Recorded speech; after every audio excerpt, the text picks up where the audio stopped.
চটপটে দারুণ একটা সুস্বাস্থ্যকর জলখাবারের রেসিপি নিয়ে এলাম।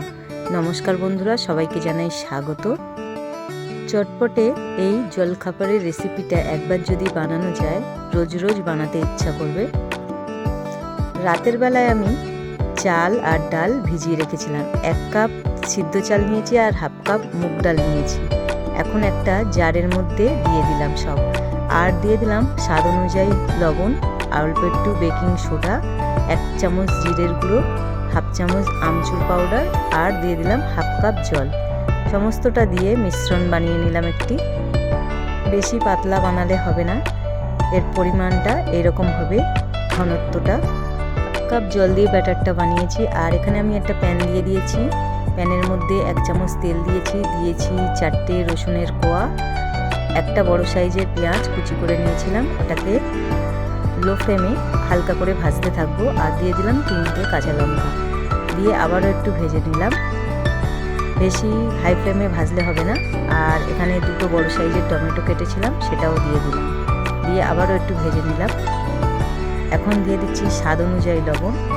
লবণটা দিয়ে আর একটু ভেজে নিলাম। নিয়ে নিলাম একটা মিক্সি জার। ভেজে রাখা এই মশলাটাই জারের মধ্যে দিয়ে দিলাম। এখন পেস্ট করে নেব। কিছুটা দিয়ে দিলাম পুদিনা পাতা। এখন এটা পেস্ট করে চাটনি বানিয়ে নিলাম।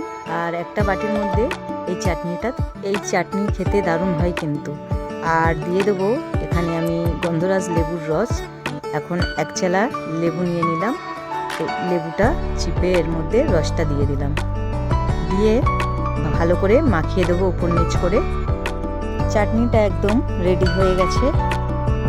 এখন গ্যাসের মধ্যে আমি এইরকম একটা খোপকাটা ফ্রাই প্যান বসিয়ে দিলাম, দিয়ে দিলাম তেল, দিয়ে পুরোটা খোপের মধ্যে ব্রাশ করে দিলাম। আর যে ব্যাটারটা বানিয়েছিলাম সেইটা অল্প অল্প করে দিয়ে পুরোটা ভরিয়ে দেব।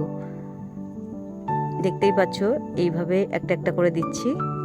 সমস্তটা ভরানো হয়ে গেছে। এখন 5 মিনিট মতন ঢাকা দিয়ে রেখে দিয়েছিলাম। এখন ঢাকনাটা খুলেছি, আবারও উল্টে দিলাম।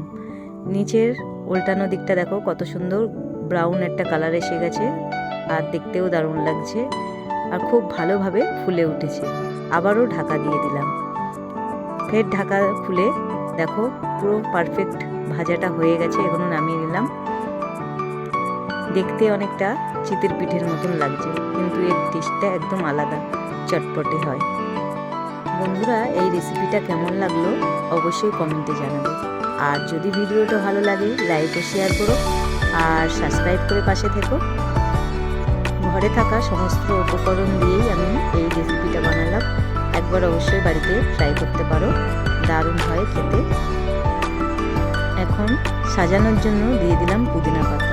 দেখতে কিন্তু দারুণ লাগছে, আর খেতেও কিন্তু দারুণ।